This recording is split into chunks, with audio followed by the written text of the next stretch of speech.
광야를 지나가고 있는 출애굽한 200만 명에 이르는 이스라엘 사람들을 지켜보는 그 주변의 민족들, 가나안 족속들에게 그들은 두려움의 대상이었습니다. 왜냐하면 이스라엘 백성들은 굉장히 허접해 보이는데 그들이 갈 때 그들의 머리 위에는 구름 기둥이 있었고 밤에는 그들 위에 불 기둥이 있었기 때문에 모두가 누군가가 저들을 이끌고 있는 신적인 존재, 바로 그분의 보호 아래 있다, 이런 것을 느낄 수 있었기 때문입니다. 또 하나 두려운 것은 이스라엘 백성들의 중심에 있으면서 이스라엘의 진을 움직이는 핵이 되는 조그만 나무 상자, 법궤였습니다. 법궤는 사실 여기 중강대상의 절반만 했습니다. 가로가 1m 한 30 정도, 세로나 깊이가 80cm 정도 되는 그저 여러분 집에 어린 애가 공부할 수 있는 책상만한 그런 나무 궤짝이었습니다. 그런데 이스라엘 백성들은 그것을 가장 소중히 여겼어. 언제나 그것을 중심으로 좌우를 십자가처럼 펴서 진행을 했고, 전쟁을 할 요령이면은 그 법궤가 앞으로 쫙 나왔습니다. 모든 이스라엘 사람들이 굉장히 소중히 여기는 그 법궤를 따라 이스라엘이 움직이는 것을 보았기 때문에 가나안 백성들은 그 구름 기둥과 불 기둥과 함께 그 법궤를 굉장히 두려워했습니다. 법궤는 이스라엘 사람들에게 하나님이 자신들과 함께하고 계신다는 임재의 상징이었습니다. 법궤 안에는 모세가 시내산에서 받은 10계명을 적은 말씀의 두 돌판이 있었고, 또 하나는 그들이 40년 동안 광야를 지나는 동안 먹여주신 하늘로부터 오는 신령한 음식 만나가 담겨있는 금항아리가 있었습니다. 또 하나는 오랫동안 지팡이로 썼는데 하나님께서 역사하시자 그 오래된 수십 년 된 지팡이에서 싹이 난 아론의 싹난 지팡이가 거기 안에 있었습니다. 하나님의 말씀, 하나님의 만나, 죽은 것과 같은 방불한 것도 하나님이 역사하시면 다시 살아난다는 이 부활의 이미지, 모두가 하나님의 임재의 상징이었습니다. 그래서 이스라엘 백성들은 법궤를 늘 하나님이 자신들과 함께하는 중요한 증거로 보았습니다. 기억하시겠지요? 여호수아가 모세로부터 리더십을 이양받은 다음에 200만 명을 이끌고 드디어 요단강을 건너 가나안 땅에 입성할 때에 제일 먼저 요단강에 발을 담그게 한 것은 법궤를 맨 제사장들이었습니다. 당신들이 앞서십시오. 법궤를 맨 제사장들의 발이 요단강에 닿자 요단강물이 갈라지게 됩니다. 여리고성을 정복할 때에도 하나님이 싸우지 말고 여리고성을 돌라고 말합니다. 그 여리고성을 이스라엘 백성이 돌 때 제일 앞장서는 것은 법궤였습니다.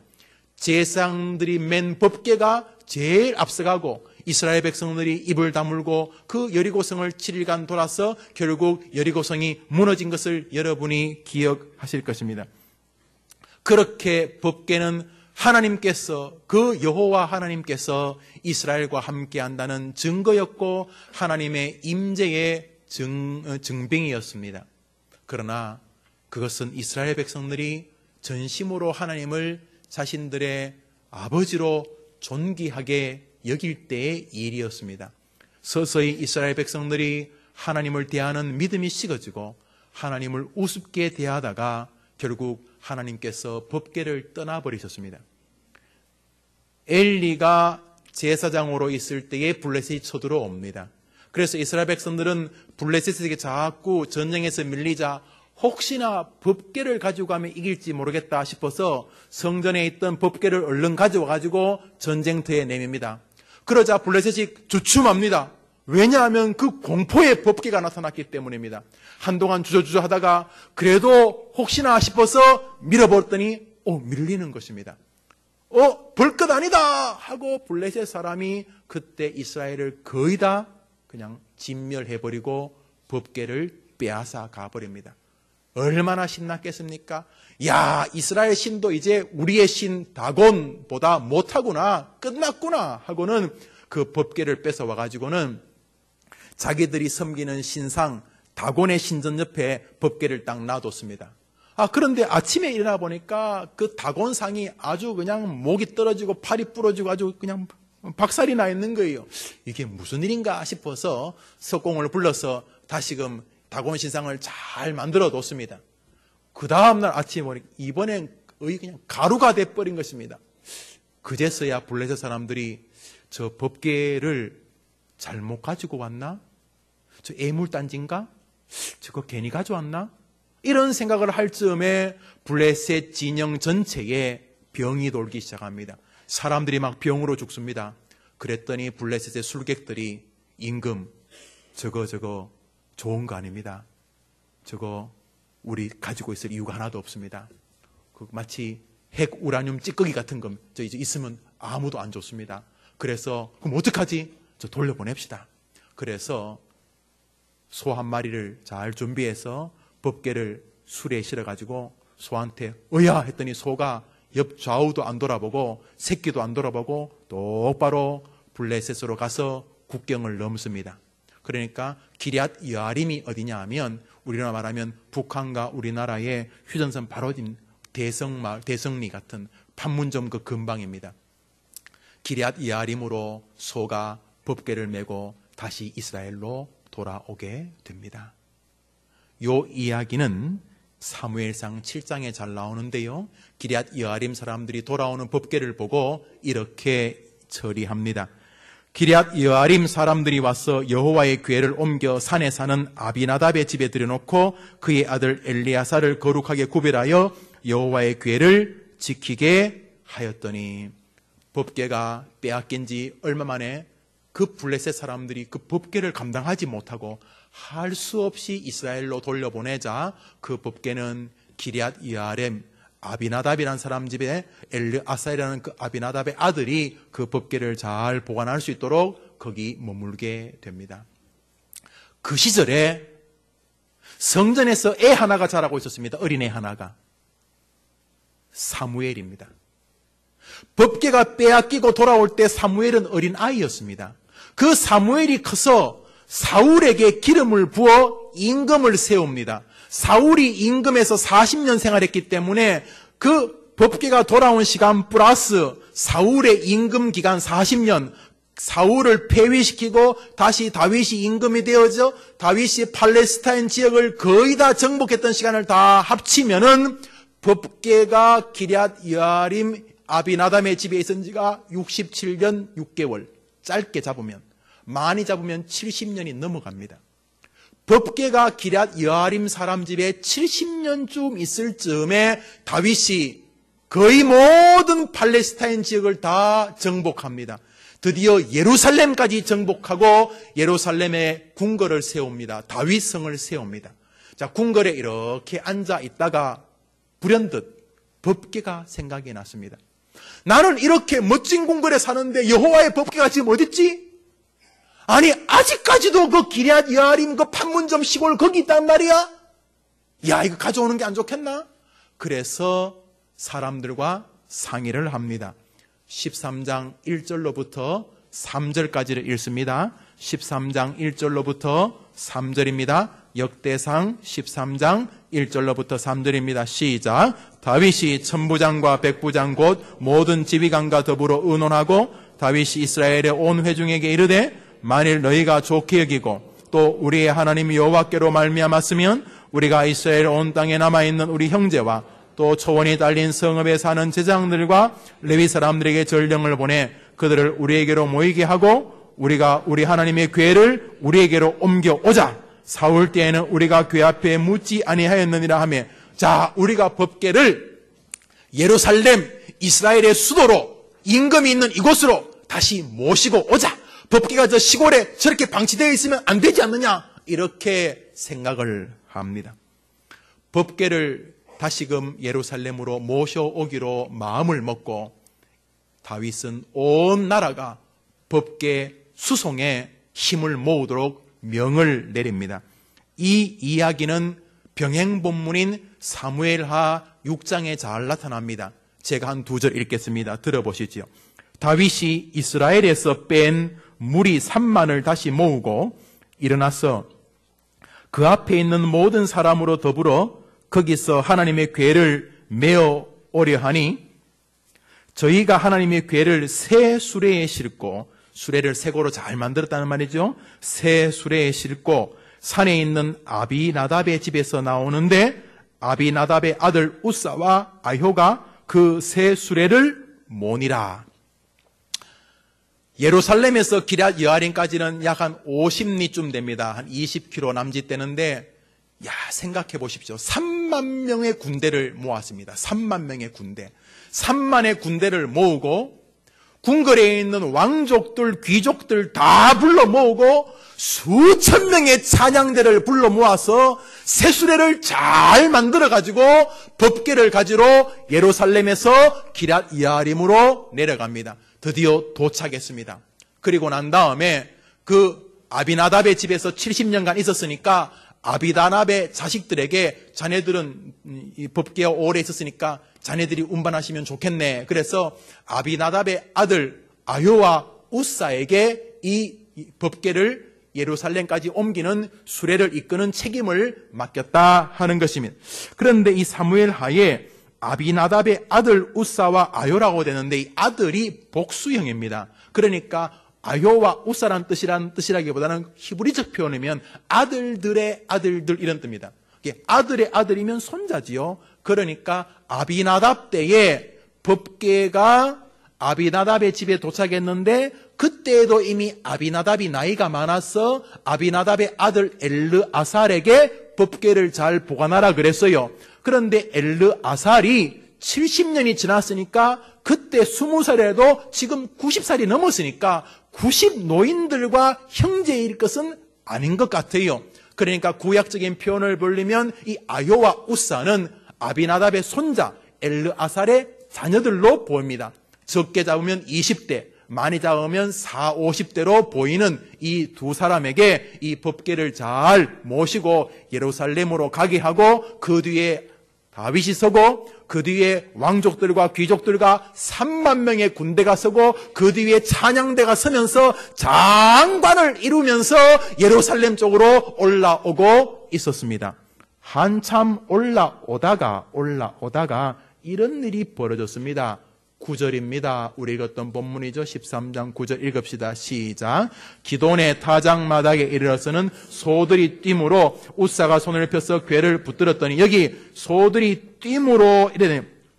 뛰므로라는 말은 히브리어 말로 쇠마트라는 미끄러졌다 이런 뜻입니다.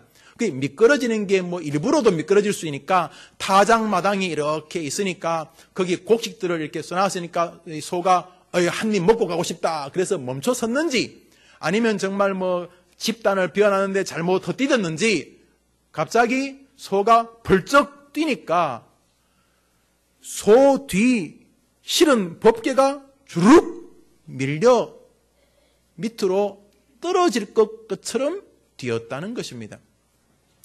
우리 10절 읽읍시다. 10절 시작. 우사가 손을 펴서 궤를 붙들므로 말미암아 여호와께서 진노하사 치심에 그가 거기 하나님 앞에서 죽으니라. 이거 정말 좋은 마음이에요. 다윗도요, 이 법궤를 가지고 오는 것이 물론 안에 조금 이렇게 자기 이름을 내고 싶은 마음이 없었다고 보기는 어려워요. 임금이지요. 고대 근방의 모든 지역을 다 정복했지요. 이제는 법궤만 가져오면 종교적으로도 자기 정체성을 사람들 앞에 내세울 만하니까 그런 것도 있었겠으나 다윗 자체가 진짜 하나님을 좋아하는 사람이잖아요. 진짜 하나님을 사랑하는 사람이잖아요. 그러니까 하나님께 더 좋은 모습으로, 나는 이렇게 백향목국에 잘 머무는데 하나님은 저 찌그러진 오막살이에 살면 되겠는가? 우리 집은 여름에 막 에어컨이 빵빵하게 나오는데 교회 주일학교 아이들은 그냥 선풍기 하나 가지고 수백 명이 덥게 있으면 안 되지 않는가? 뭐 이런 마음이니까 좋은 마음이었던 거예요. 다윗도 좋은 마음이지만 우사도 좋은 마음이에요. 자기 집에 있던 법궤를 이제 드디어 예루살렘으로 가는데 갑자기 소, 좀 얌전치 못한 소가 벌쩍 뛰니까 법궤가 갑자기 이 수레에서 우르륵 해가지고 바닥으로 콱 떨어지면 부서지거나 손상될 것 같으니까 법궤를 손으로 어이구야 딱 막은 거예요. 잘한 거예요, 잘못한 거예요? 여러분이 어느 날 저를 소달구지에 태웠는데 제가 몸이 좀 아파가지고 소달구지에 김 목사를 태웠는데 가다가 갑자기 소가 펄쩍 뛰어서 제가 이렇게 쭈룩 미끄러지려면 어떻게 해요? 쌤통이다. 한번 아파봐라 그러겠어요? 아이고 목사님 이렇게 뭐 붙잡는 신용이라도 안 하겠어요? 하물며 하나님의 법궤가 내려오니까 그거 나무가 그래도 1m 30, 80cm면 적은 게 아니거든요. 이거 잘못하면 손이라도 까지고 할 수 있는데도 좋은 마음으로 턱 잡은 거예요. 근데 죽여버리셨어요. 하나님이 진노하셔서 죽여버리셨어요.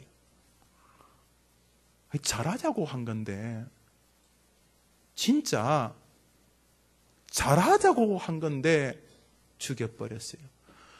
조금 전까지는 수만 명의 축제가 갑자기 장례식장이 되어버렸어요.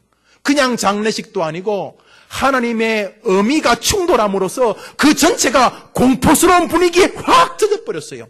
모두가 다 하나님의 임재를 느꼈어요. 버들버들 떨게 된 거예요. 어디서부터 문제가 생긴 것입니까? 하나님이 다윗과 우사 가족들에게 그리고 이스라엘 사람들에게 그리고 오늘 설교를 하고 설교를 듣는 저와 여러분에게 하나님이 무슨 말씀을 하고 싶으신 것입니까? 그것이 오늘 9월 중턱에 3부 예배 참석한 여러분과 제게 주시는 하나님의 말씀인 것입니다. 그들은 하나님의 말씀을 무시했습니다. 외형적으로는 참 괜찮아 보였지만은 사실은 아니었던 것입니다. 성경은 분명하게 법궤에 관해서만은 옮기는 방법을 기록해 두셨습니다. 민수기 4장을 제가 읽습니다. 행진할 때에 아론과 그 아들들이 성소와 성소의 모든 기구 덮기를 필하거든 아론과 아론의 제사장들 자녀들이 성소 이사 준비를 다 하란 말입니다. 다 했거든 너희들은 뒤로 물러나고 그 레위 자손들 가운데서 고핫 자손이 와서 따라합시다. 고핫 자손이 와서 맬 것이니라. 그 뒤에 있습니다. 성물은 만지지 말지니 죽을까 하노라. 주님께서 법궤는 제사장들 가운데서도 고핫 자손들이 어깨에 메고 가라 이렇게 말씀하셨고 손대면 안 된다 그랬습니다. 그런데 다윗과 우사는 좋은 일 한다는 이유 때문에 여기에 심각한 하나님과 어그러진 관계가 그만 이루어지고 말았던 것입니다. 먼저 다윗의 문제는 이것이었습니다. 한번 우리가 13장 1절을 같이 읽어보겠습니다. 13장 1절을 읽을 때 굉장히 의미가 깊은 본문으로 보여집니다. 13장 1절 읽습니다. 시작. 다윗이 백부장 곧 모든 지휘관과 더불어 제가 한 번 더 읽습니다. 다윗이 천부장과 백부장, 천부장과 백부장은 1000명을 관리하는 중령, 대령 정도, 백부장은 100명쯤 하는 소위, 중위, 대위 정도가 되겠죠. 다윗이 천부장, 백부장 곧 모든 지휘관과 더불어 의논하였다 이렇게 되어져 있습니다. 여러분 앞에 돌리시면 사무엘하라는 성경이 있습니다. 사무엘하 2장을 찾습니다. 사무엘하 2장입니다. 구약 성경 사무엘하 2장입니다. 앞으로 조금 넘기시면 사무엘하 2장이 있지요. 사무엘하 2장입니다. 1절을 같이 한번 읽겠습니다. 사무엘하 2장 1절입니다. 시작.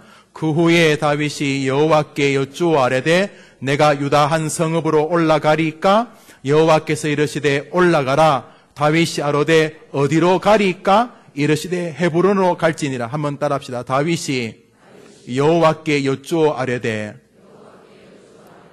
전쟁할까요? 이런 말입니다. 뒤로 2장 넘깁니다. 사무엘하 5장 19절입니다. 사무엘하 5장 19절입니다. 사무엘하 5장 19절입니다. 5장 19절 읽습니다. 시작. 다윗이 여호와께 여쭈어 이르되 내가 블레셋 사람에게로 올라가리까? 여호와께서 그들을 내 손에 넘기시겠나이까 하니 여호와께서 다윗에게 말씀하시되 올라가라. 내가 반드시 블레셋 사람을 내 손에 넘기리라 하신지라. 한번 따라합시다. 다윗이 여호와께 여쭈어 이르되. 다윗의 전성기였습니다. 다윗은 전쟁만 하면 승리했기 때문에 고대 근방의 문서를 보면 주변 나라 사람들이 다윗을 전쟁의 신이라고 불렀습니다. 전쟁의 신. 야, 저 사람은 전쟁의 신이다. 전쟁만큼은 당대 자기가 최고였지만 전쟁하기 전에 다윗은 한 가지 하는 일이 있었습니다. 한번 따라합시다. 다윗이 여호와께 여쭈어 가로되 내가 전쟁하리까? 전쟁할 때마다 다윗은 여호와께 아말렉하고 싸울까요? 블레셋하고 싸울까요? 물었습니다. 한 번은 블레셋과 대승을 거두게 됩니다. 블레셋이 거의 90% 이상 패멸하고 10%만 살아 도망간 적이 있습니다. 그런데 몇 개월 뒤에 블레셋이 다시 쳐들어옵니다. 두 번째. 그런데도 성경은 이렇게 말합니다. 한번 따라합시다. 다윗이 또 여호와께 물어가로되. 다윗은 전쟁 앞에서 어려움 속에서 늘 여호와께 물어서 인생을 걸어갔던 사람입니다. 다시 13장 1절로 옵니다. 13장 1절로 옵니다. 13장 1절 한 번 더 읽습니다. 읽읍시다. 시작. 다윗이 전쟁할 때보다 수천 배 더 소중한 하나님의 임재를 지금 만나는 시간에 다윗은 하나님에게 묻지 않습니다. 다윗은 이 중요한 일을 누구에게 묻습니까? 신하들에게 묻습니다. 한때는 하나님 앞에 예민하게 깨어 있어서 하나님 어떻게 해야 되겠습니까? 하나님 갈 길을 알려주십시오 하던 사람이 등 따시고 배불러진 것입니다. 거의 모든 팔레스타인 지역을 다 정복한 것입니다. 모든 나라가 다윗에게 조공을 바쳤습니다. 이제는 두려운 게 없었습니다. 여호와께 물어 가로되가 끝났습니다. 어이, 어떻게 할까? 어이, 아이디어 한번 내봐. 어떻게 할까? 그는 눈에 보이지 않게 다른 사람이 되어져 가고 있었습니다. 여호와께 물어 가로되 하나님 어떻게 해야 되겠습니까가 아니고, 아이 그건 뭐 다 좋은 거야. 법계 옮기자는 것도 뭐 나쁘겠어. 자기 정당성의 늪에 빠져버리고 말았습니다. 교회 생활을 하면서 제일 흉악한 사람이 너무나 자기 정당성의 큰 상태로 교회 일을 하는 사람들입니다. 이거 하나님이 기뻐하실까? 이거 목사님이 동의하실 만한 일인가? 이런 조심스러움이 없이 이건 하나님도 좋아하는 거 확실해. 이건 목사님도 무조건 좋아할 거야. 자기 정당성이 큰 사람들이 교회에 많은 사람들에게 상처를 줍니다. 분명히 옳아 보이는데 분명히 이게 맞는 거는 같은데 정말 하나님이 좋아하실까? 여호와께 물어 가로되. 다윗은 어느 순간에서부터 여호와께 묻는 모습이 줄어들고, 이리 와봐. 어떻게 하면 좋을까? 어떻게 하면 좋겠어? 사람들과 문제를 처리하는 일에 익숙해져 버렸습니다. 다윗은 원래 그런 사람이 아니었습니다. 다윗이 여호와께 물어가로되 내가 성으로 올라가리까? 여호와께서 가라사대 올라가라. 내가 어디로 올라가리까? 헤브론으로 갈지니라. 다윗이 여호와께 물어가되 내가 블레셋 사람에게로 올라가리까? 여호와께서 저들을 내 손에 붙이시겠나이까? 여호와께서 다윗에게 이르시되 올라가라. 내가 단정코 블레셋 사람을 내 손에 붙이시리라. 사랑하는 여러분, 다윗이 이렇게 살았던데 오늘 성전에서 거룩한 법궤를 옮기는 과정 가운데 그런 여호와께 묻지 않습니다. 그러면서 너무 독특한 이야기를 하나 꼭 남 이야기듯이 하는 구절이 한 구절 등장합니다. 3절입니다. 13장 3절을 읽습니다. 읽읍시다. 시작. 우리가 우리 하나님의 궤를 우리에게로 옮겨오자 사울 때에는 우리가 궤 앞에서 이 자기 신앙의 교만함 보십시오. 뭐라 그러냐면 법궤 가져오자. 사울 때에는 사울은 법궤 앞에 하나님에게 묻지 않았지만 우리는 법궤 앞에 묻지 않느냐? 사울 때 영성보다 지금 우리가 더 좋다 이렇게 말하고 있는 것입니다. 사울 때에는 그 임금이나 그때는 너희들이 법궤 앞에 하나님 앞에 묻지 않았지만 우리는 그렇지 않다. 우리 신앙 좋다 이런 말입니다. 죽여버리셨습니다. 한번 따라할까요? 여호와께 물어 가로되.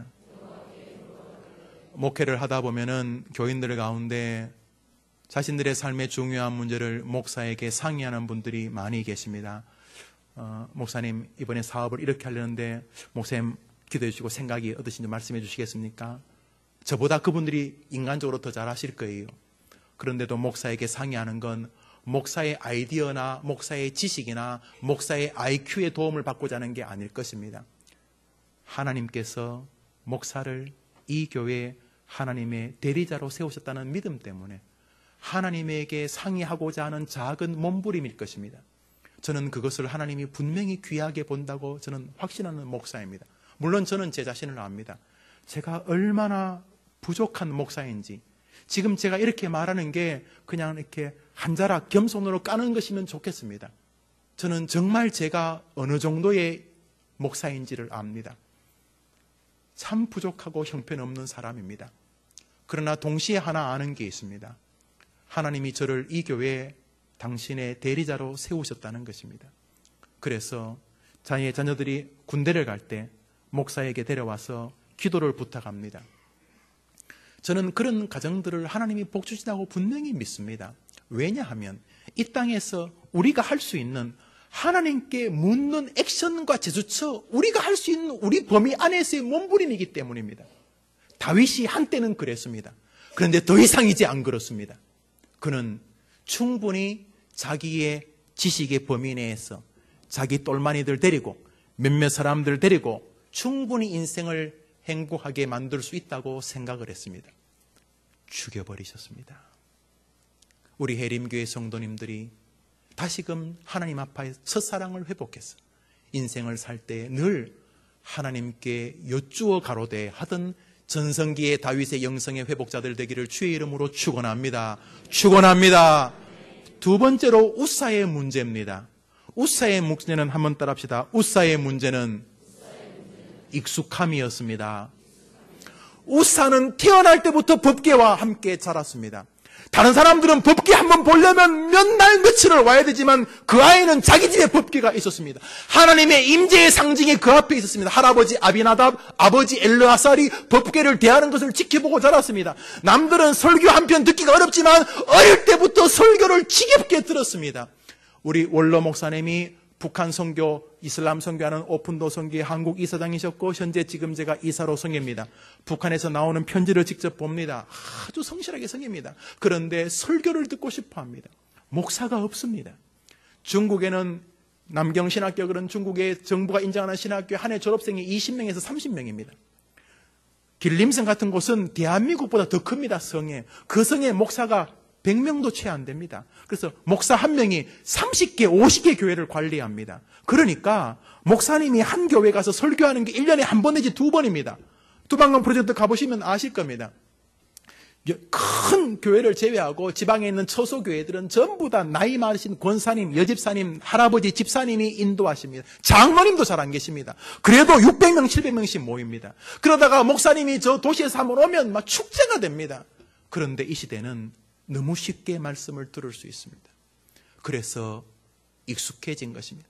저 북한에는 성경 가지고 있다가 공식적이지 않는 성경 가지고 있다는 난리가 납니다. 그래서 성경 한 장 받으면 서로 푹푹 찢어서 나눠 갔습니다. 집에 성경이 먼지가 않도록 앉아 있어도 성경의 가치가 얼마나 존귀한지 모릅니다. 지구상의 인구 가운데 최소한 5분의 1은 성경 가지고 있으면 구금 내지 죽음을 당합니다. 10명 중에 2명은 자유롭게 교회를 못 다닙니다.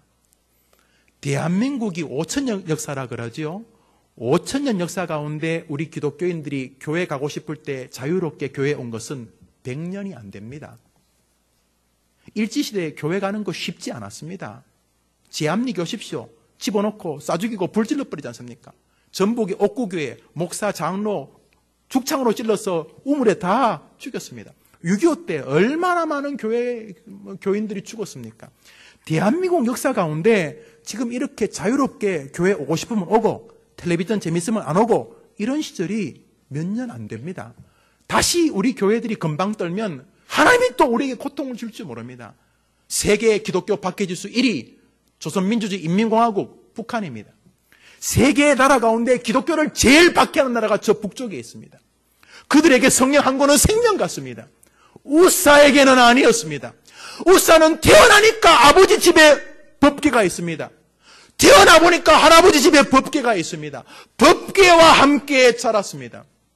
그런데 이 집안의 심각한 문제는 할아버지도 아버지도 자식에게 법궤에 대한 가치를 알려주지 않은 게 분명합니다. 아니면 알려줘도 그냥 한쪽 귀로 두고 흘렸습니다. 우사가 아비나답의 손자라면 법궤를 관리했던 엘르아살의 아들이라면 다윗이 수레를 가지고 왔을 때 임금님 법궤는 수레에 옮기는 게 아닙니다. 수레에 옮기는 것은 블레셋 사람들이 하는 방식입니다. 법궤는 고아 자손들이 메어야 되는 것입니다. 그래야 되는데 수레에 턱석 실어줍니다. 법궤가 내려올 때 손대면 안 되는 것을 성경이 말하니 알았어야 했는데 다른 사람은 몰라도 아비나답의 식구들은 법궤에 대해서는 전문가였지 않게 70년간이나 집에 있었는데 우사는 아무것도 모르는 사람이었습니다. 아버지가 목사인데 애는 하나도 모르는 것입니다. 사랑하는 여러분, 엘르아살의 집에 법궤가 70년 있었는데 성경은 엘르아살의 집에 법궤로 인하여 복이 임했다는 말이 없습니다. 복은커녕 아들 하나가 즉사해 버렸습니다. 그에 반해서 법궤가 기럇 여아림으로 에서 예루살렘으로 올라가다가 갑자기 타작마당에서 그런 그냥 사람의 죽음의 사건이 벌어지자 다윗도 어쩔 줄을 몰랐고 모든 백성들도 어쩔 줄을 몰랐습니다. 그래서 그 근방에 있는 오벳 에돔이라는 사람의 집에 법궤를 임시로 잠시 옮겨둡니다. 오벳 에돔도 얼마나 두려웠겠어요, 여러분. 아니 평상시에 좋을 때면 몰라도 법궤 만지다가 죽은 시체를 보고 그 법궤가 우리 집이 그 옆에 있다는 이유 때문에 법궤를 오벳 에돔 집에 옆에 잠시 둡니다.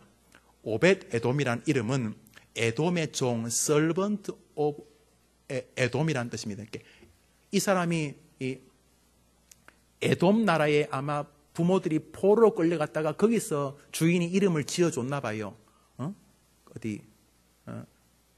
뭐 일본종 뭐 이런 거예요. 일본에 갔다 일본종 좀 심한 이름이다만 그 에돔의 종이라는 이런 이름을 지었어요. 그러니까 좀 천한 이름이죠. 물론 레위 자손이긴 하고 고핫 자손이긴 한데 성전 문지기의 직업으로 살아가게 됩니다. 살아가는 사람인데 이 집에는 법궤가 3개월 머뭅니다.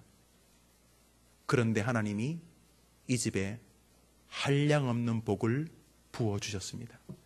70년 머물렀는데 국물도 없고 국물만 없으면 감사한데 애가 죽어버렸는데 이 집은 달랑 3개월 그것도 무슨 모시려고 모신 게 아니라 임금이 갖다 놓으니까 할 수 없이 자기 집에 그냥 들어온 것입니다.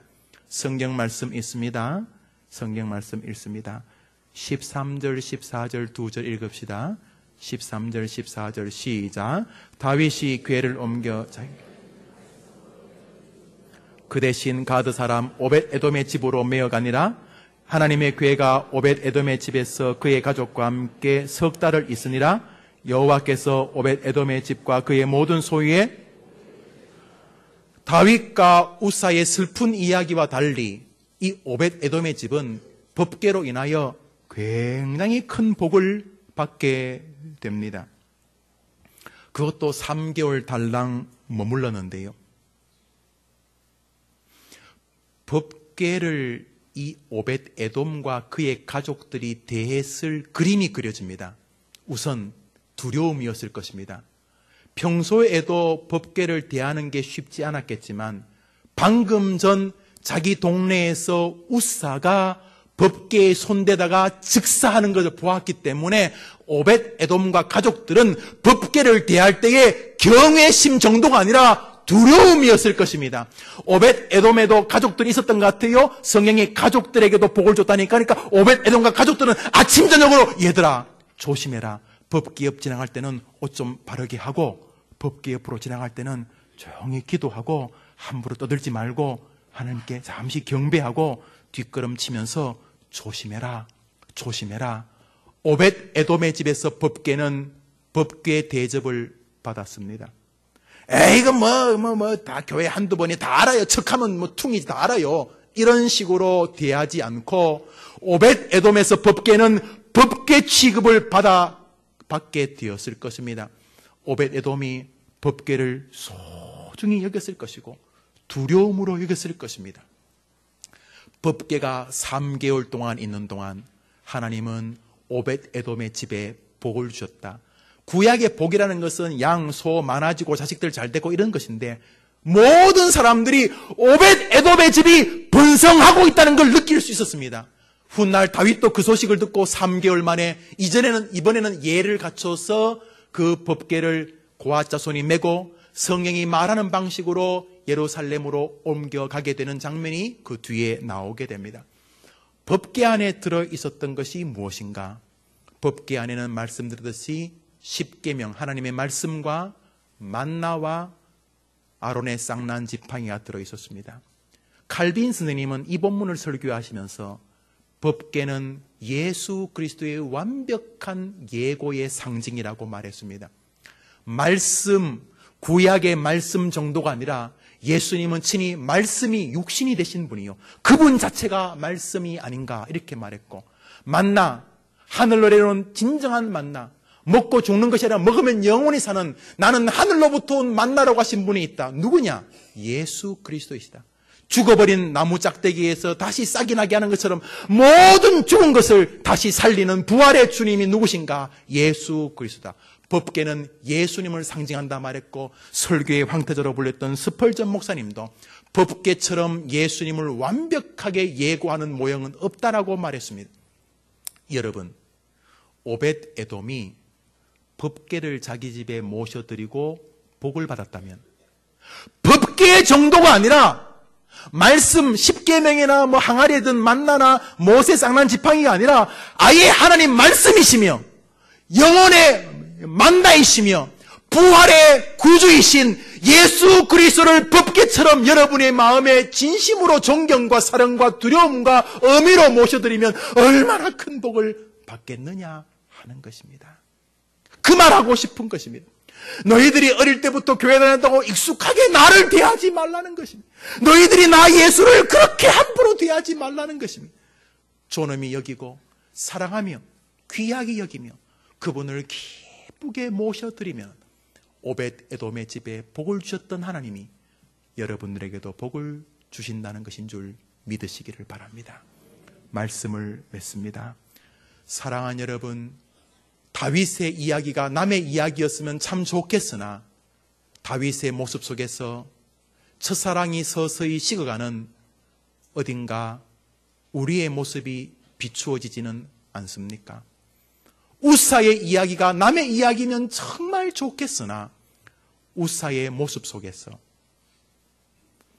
하나님의 은혜에 너무 익숙해진 나머지 첫사랑은 식어지고 자꾸 형식적으로 되어지면서 그리스도를 사랑하지도 그리스도를 존귀히 여기지도 않는 그런 신앙인으로 자꾸 내가 괴물처럼 변해가고 있는 것은 아닌가?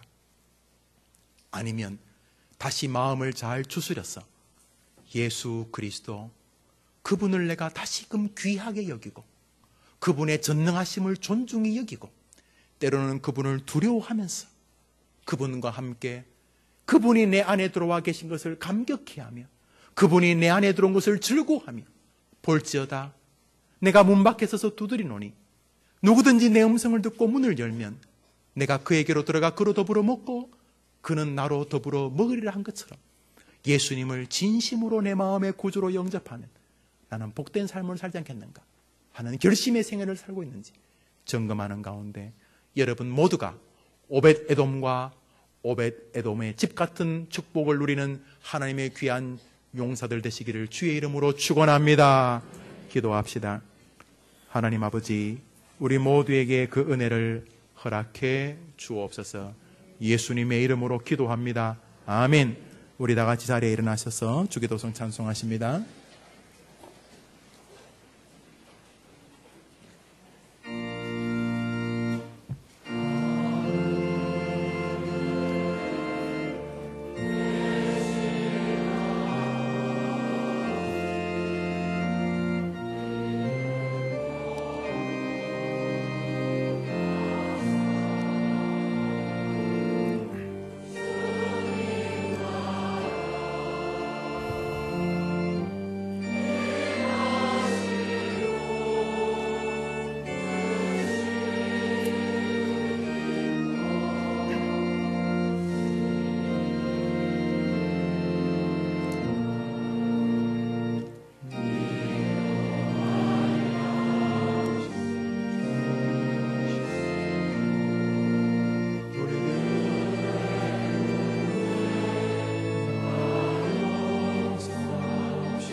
이 땅에 친히 말씀으로 영혼의 만나로 생명의 부활의 주로 오신 우리 구주 예수 그리스도의 은혜와 이 땅에 우리의 영원한 아버지가 되시는 하나님의 크신 사랑과 우리를 하여금 더 귀하고 더 축복된 오벳 에돔의 집처럼 되기로 원하여 우리를 이끌어 주시는 성령님의 위로와 교통하심이 다윗의 실수와 우사의 실수를 넘어 오벳 에돔의 훌륭한 경외심과 주님을 귀하게 영접하는 마음이 나와 나의 가정의 삶이 되기를 소원하면서 다시금 첫 신앙을 점검하고 현재의 신앙을 되돌아보는 가운데 하나님께 축복받는 생애 되기를 다짐하고 소원하며 흩어지는 해림교회 성도들의 한 주간의 생업과 저들의 삶의 여정 위에 저들의 사랑하는 가족들과 자녀들 위해 이제로 영원토록